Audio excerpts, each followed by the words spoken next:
Olá, gente, muito boa noite. Muito feliz de poder de alguma forma estar chegando agora nessa noite aí no CCE, aí no Jarufs, que é um dos lugares do mundo que eu sinto mais saudade. Bom, eu sou a Clarissa Levi. Não sei muito bem onde que isso vai ser exibido, como que vai ser exibido, qual que vai ser a introdução que vai ser dada. Mas queria contar que a equipe da Semana de Jornalismo me mandou algumas perguntas, pediu para responder essas perguntas no vídeo e eu pensei que talvez o jeito mais legal de fazer isso seria simular uma entrevista.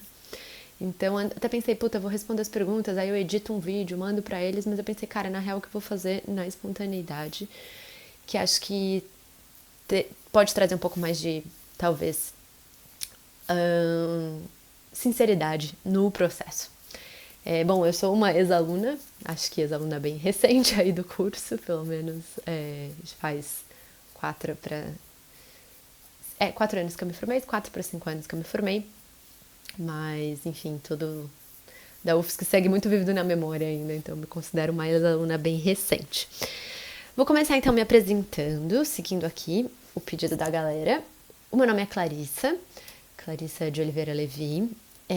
Eu sou do interior de São Paulo, de Campos do Jordão, cresci na área rural, na verdade de Campos do Jordão, e fui para Floripa para estudar jornalismo em 2014, sou da turma de 2014.2. Passei bons aí 5 anos na UFSC.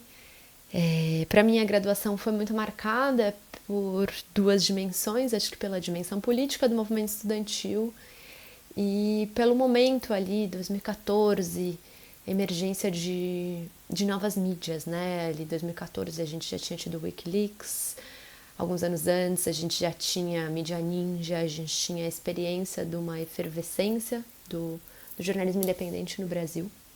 Então, a minha graduação foi marcada muito por isso, por um lado.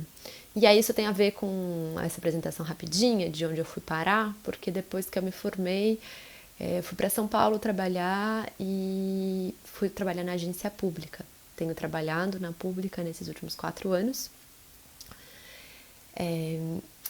produzindo reportagens investigativas sobre direitos humanos, produzindo podcasts, sempre com uma inquietação de tentar fazer um jornalismo mais multimídia. E aí foi isso que me trouxe, na verdade, para esse momento de agora, que é o que me possibilitou de estar aí com vocês, que é que eu estou fazendo um mestrado, começando um mestrado aqui na Suíça em documentário e filme experimental.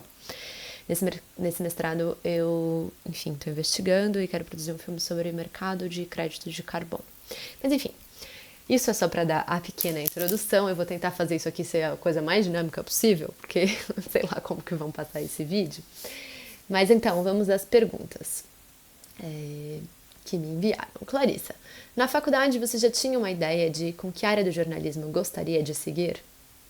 Não, e gente, eu vou ser bem sincera. Na faculdade, por muitos anos da faculdade, ali nos primeiros semestres, primeiros 6 semestres, eu achava que eu não ia poder ser jornalista. Que eu não ia conseguir ser jornalista. E eu acho que isso é importante falar, pelo menos pra mim, é importante falar sobre o processo, porque eu acho que quando a gente chega na universidade, a gente se depara com um universo de complexidades, às vezes muito maior do que o que a gente conhecia antes. E a gente entra na faculdade achando que sabe escrever, que sabe ler, que, enfim, sabe fazer alguma coisa, e a gente descobre que a gente não sabe. E aí pode ser dolorida essa descoberta. E acho que sempre é dolorido o processo de aprendizagem. Então, por muitos semestres, eu achava que, na verdade, eu não ia conseguir ser jornalista, que o que me restava era ser militante.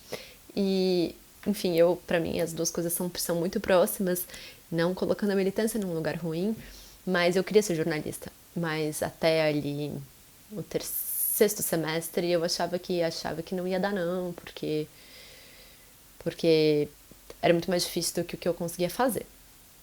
Gente, tô sendo bem sincera, porque eu acho que isso aqui é pra ser um papo de estudante com estudante mesmo. Vocês já tiveram a semana inteira de jornalistas com muito mais experiência do que eu falando aqui.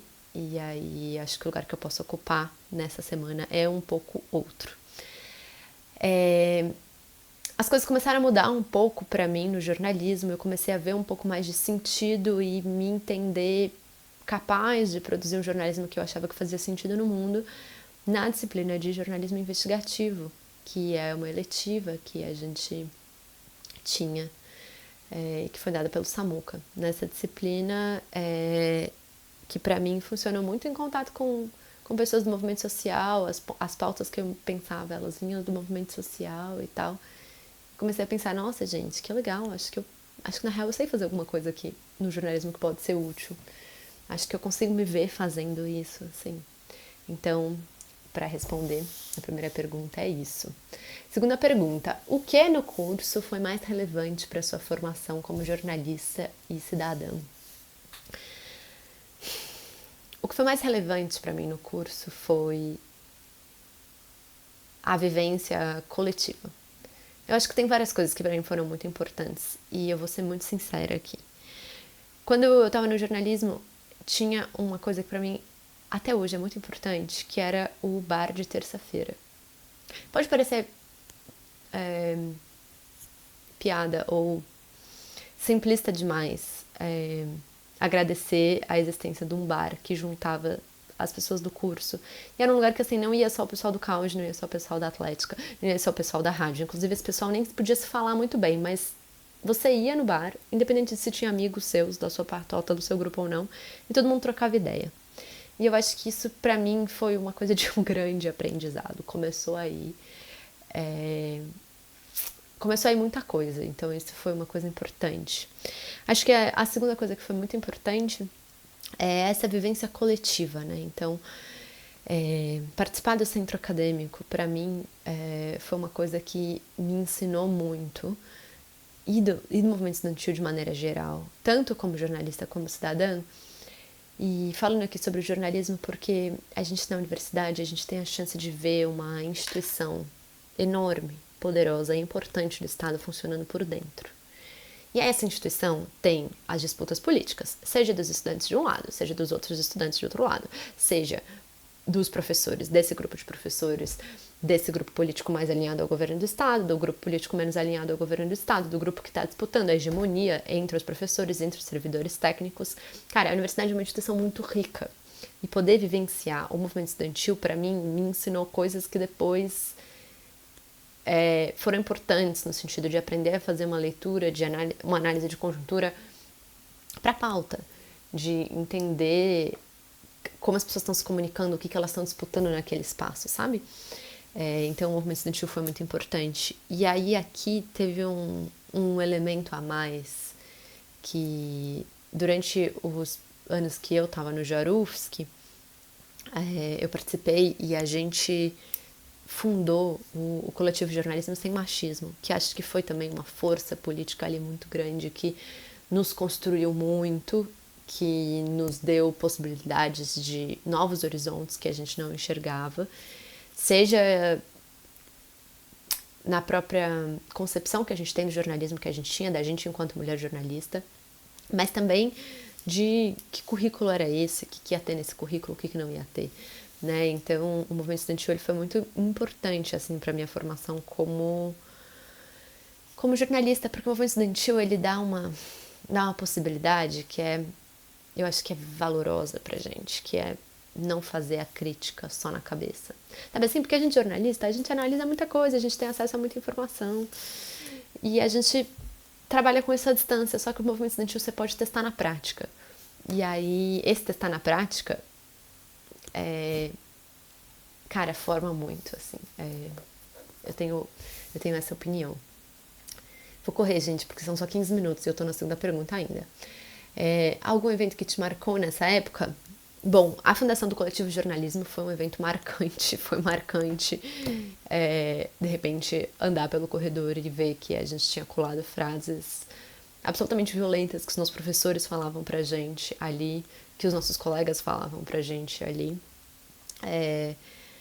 Mas assim como o Coletivo Jornalismo Sem Machismo, a experiência de ocupar o CCE lá em 2016, pós-golpe e tal, o começo de todo esse horror que a gente está vivendo hoje, pós-golpe o Temer trouxe a PEC do teto, né? Acho que agora vocês vão, enfim, lembrar disso, até faz um tempão já. É muito louco voltar nessa história. E aí a PEC do teto, ela limitava os gastos com a universidade pública, né? Consequências que vocês estão vivendo aí hoje e que na época a gente ainda não vivia. E aí a gente ocupou os centros numa luta contra a PEC, né? Não só a gente, universidades federais no país inteiro. E aí, no CCE, pra mim, na minha graduação, essa foi uma experiência muito interessante, porque aí a gente teve, cara, a chance de fazer um negócio que, puta, a gente não fazia antes, que era sair fora do aquário e trocar ideia com a galera do cinema, e tentar produzir alguma coisa junto com a galera do teatro, e sentar com a galera do design, que talvez seja a galera que a gente mais convive por causa ali dos corredores, e produzir alguma coisa junto, e pensar política junto, e pensar comunicação, e pensar o que a nossa formação dentro da universidade estava servindo para a população que nos sustenta dentro da universidade, né? E de que maneira a gente achava que a nossa luta em defesa da universidade era válida, mas a gente precisava contar sobre essa luta para o resto da cidade. E como a gente ia fazer isso, né? Como que o resto da cidade que não acessa a universidade, mas que financia a universidade, ia se sentir parte daquilo.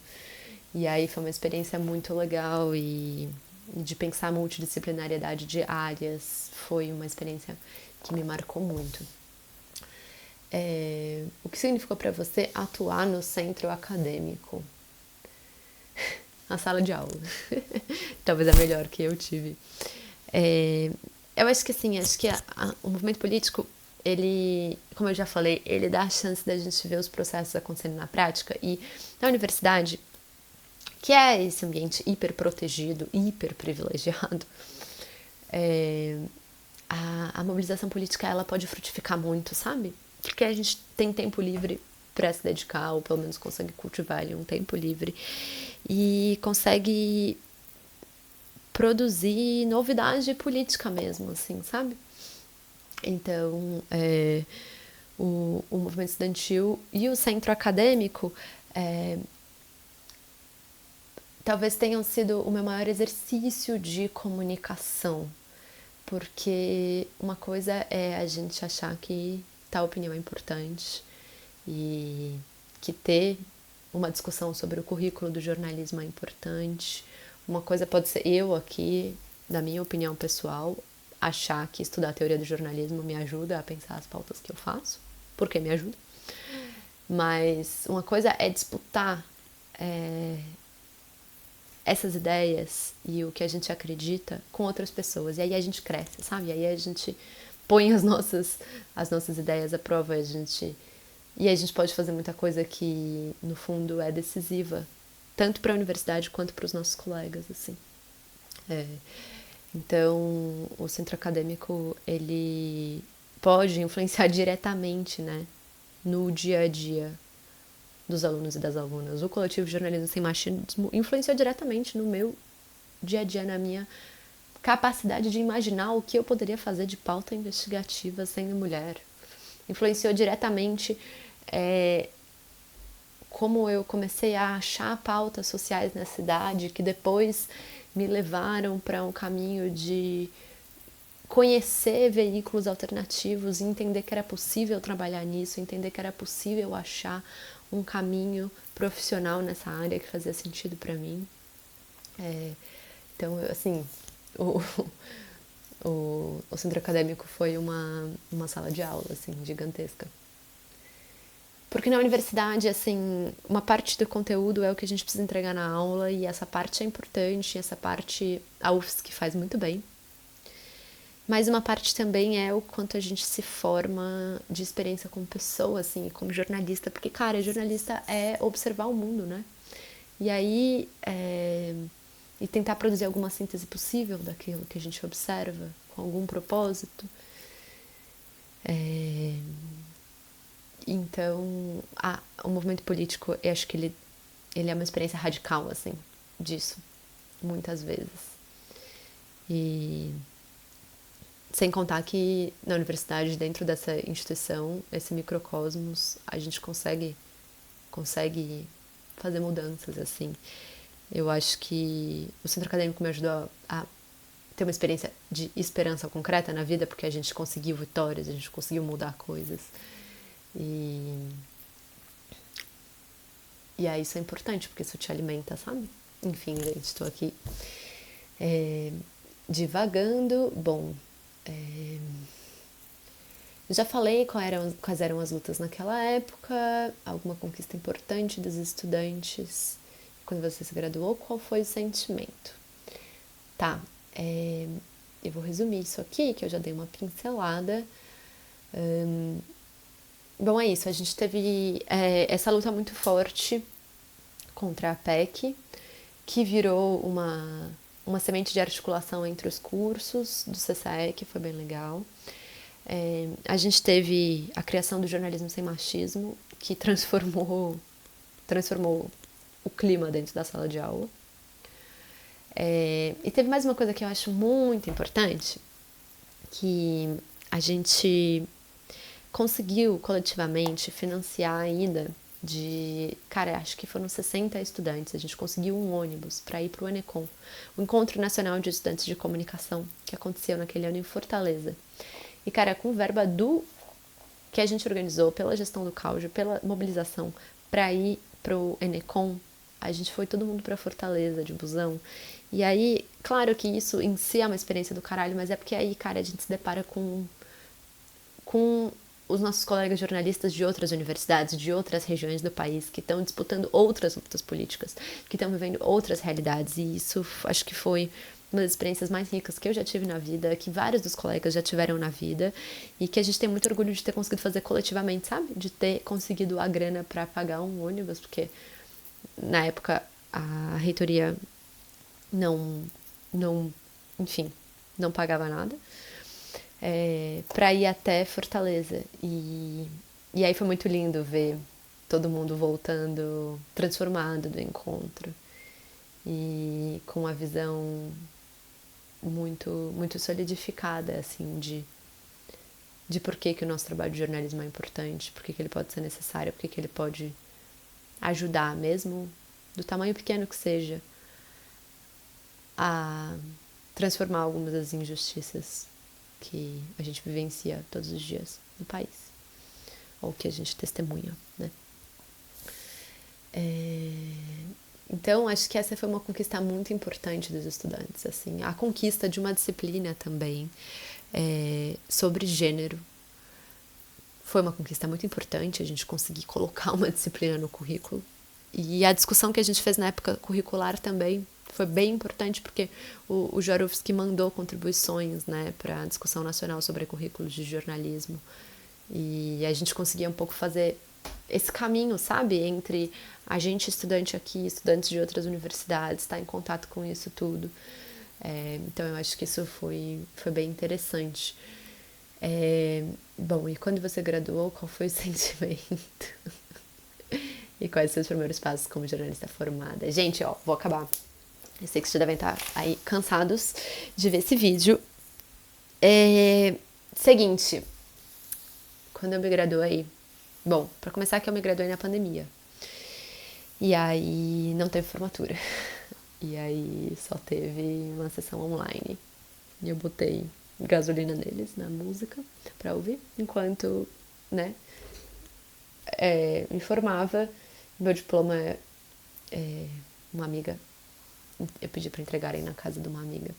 Enfim, mas isso tanto faz, né, gente? Isso são detalhes. Quando eu me graduei, vou ser bem sincera, é uma sensação de ser um pouco órfão dessa coletividade que a universidade nos traz, e dessa sensação de que é possível mudar as coisas, assim. Eu acho que na UFSC a gente tem a possibilidade de fazer muita coisa, e o mundo estava ali palpável, sabe? A gente conseguia influenciar o cotidiano e disputar o cotidiano e produzir. E se a gente achava que o jornalismo que a gente estava vendo não era suficientemente parte daquilo que a gente queria construir, a gente conseguia criticar, ou a gente conseguia pensar novas coisas, e se a gente criticasse, alguém nos dava uma resposta e a gente crescia com isso. E tudo tava... Parece que é a distância do toque. E aí quando você se forma na universidade, enfim... Você não tem mais o que significa que você precisa trabalhar muito mais do que você já precisava trabalhar na faculdade. Eu sou uma pessoa que trabalhei na faculdade, acho que, enfim, né, como a maioria de todo mundo trabalhou na faculdade na minha classe, mas não tem mais o não tem mais um trabalho no projeto de pesquisa, que querendo ou não é uma experiência longe do mundo capitalista. Então eu acho que assim, quando você se forma na faculdade vem um caos e é difícil. E beleza, isso todo mundo fala, e pra mim foi também, foi pandemia. Mas acho que, só pra resumir ali, como meus primeiros passos como jornalista formada, ali no fim da faculdade, durante a faculdade eu já tinha feito alguns freelas. Muitos desses freelas surgiram na aula de jornalismo investigativo. E aí surgiram pautas lá que eu fui trabalhando, que eu apliquei para um edital, consegui uma grana, depois da reportagem que eu fiz financiada pelo edital, consegui publicar no Intercept, aí a editora do Intercept me conhecia, aí pedi outro freela, enfim. As coisas foram rolando um pouco assim, mas eu não conseguia pagar minhas contas ainda com esses freelas. Mas no fim da faculdade tava rolando um boom de podcast, né? E aí eu tava experimentando fazer com um amigo, Lucas Pará Weber, que trabalha hoje em dia no Brasil de fato, um jornalista muito massa, muito talentoso. A gente criou um mini podcast de WhatsApp semanal. Isso era 2020. E aí eu tava me aventurando nesse mundo de podcast e aí vi no LinkedIn, não, na verdade não foi no LinkedIn, foi no Twitter, que um editor do Nexo, que tinha saído do Nexo, tava abrindo uma produtora de podcast. E aí eu fui lá mandar um e-mail e falar: oi, então, tudo bem? Eu sou freela de podcast, eu curto fazer podcast, curto pensar podcast, tô fazendo essa experiência piloto aqui. Se estamos precisando de alguém trabalhando, eu tô aqui. E aí eu passei os primeiros meses fazendo freelas pra eles de roteiro, fiz roteiro de 2 séries. Uma das séries era sobre Tarsila do Amaral, mas ela foi descontinuada por uma questão, enfim, que não cabe falar aqui. E aí, num certo momento, uma editora da Pública veio me pedir para fazer uma matéria, porque eu tinha coberto muito tempo, não muito tempo, mas eu tinha feito umas 5 matérias sobre comunidades terapêuticas. E era um assunto que uma das minhas fontes, que conhecia a editora da Pública, sugeriu para a Pública cobrir e me mandou um e-mail me apresentando. E aí, depois de um tempo, essa editora da Pública me chamou, porque ela chegou uma pauta lá e ela queria alguém que conhecesse a história, se eu poderia fazer. Aí eu fiz a pauta da Pública, e aí caprichei loucamente. E aí a galera me contratou. Aí abriu uma vaga. Aí me chamaram para uma vaga. E aí passei esses últimos 4 anos na Pública, trabalhando, me dividindo entre reportagens e podcasts. Gente, é isso. Assim, ó, eu sinto muito de ter que transformar isso aqui num monólogo. Eu acho que, como já ficou explícito, eu não funciono bem para monólogos. Então, eu queria falar o seguinte. Eu tô disponível para quem quiser conversar, quem quiser mandar uma mensagem, quem quiser mandar um alô, quem quiser pedir uma ajuda, quem quiser falar: ô, Clarissa, porra, me indica aí, tal. Vamos trocar uma ideia. O pessoal da Semana de Jornalismo tem o meu WhatsApp. Eu vou pedir para eles colocarem aqui na tela o meu WhatsApp. Às vezes eu demoro para responder, mas eu respondo. E o Twitter não existe mais, né? Bom, Elon Musk já tá comemorando aí que ganhou a eleição dele, então acho que a gente não precisa falar do Twitter aqui. Mas eu queria convidar vocês para uma coisa muito importante, que é o seguinte: nos últimos 4 anos que eu passei na Pública, a gente passou apurando uma história que foi empurrada para baixo do tapete, silenciada por muitos anos, que é a história oculta do fundador das Casas Bahia. E a gente lançou, nessa semana, um podcast sobre isso. É um trabalho feito a muitas mãos, é um trabalho literalmente de 4 anos, e é um trabalho que diz muito sobre abusos no Brasil, sobre a estrutura patriarcal do Brasil, mas diz muito sobre a imprensa. E o que a gente revela nessa série, que a gente não revelou antes nas reportagens, é de que maneira a imprensa foi conivente e a imprensa ajudou a abafar esse caso ao longo de anos. O caso é o seguinte: o fundador das Casas Bahia passou mais de 30 anos abusando meninas e mulheres, crianças, dentro, inclusive, da sede da empresa. Nada nunca aconteceu. Jamais foi incomodado pela justiça, nem pela polícia e nem pela imprensa. E essa história que a gente está contando nos tocadores. Então, se vocês, enfim, acharem que isso também vale algum tipo de segundos, deem uma chance para o nosso podcast. É só procurar Caso K. A história oculta do fundador das Casas Bahia tá em todos os tocadores. E é uma história que literalmente depende da gente, pra não ser abafada novamente. É isso, gente. Um beijo grande. Boa sexta. Vão pro bar, aproveitem e vida longa ao Cauge, vida longa ao Jarupski e a todas as outras iniciativas novas que eu boto fé que a galera aí tá criando aqui. Deixam no chinelo tudo que a gente fez. Beijo, gente!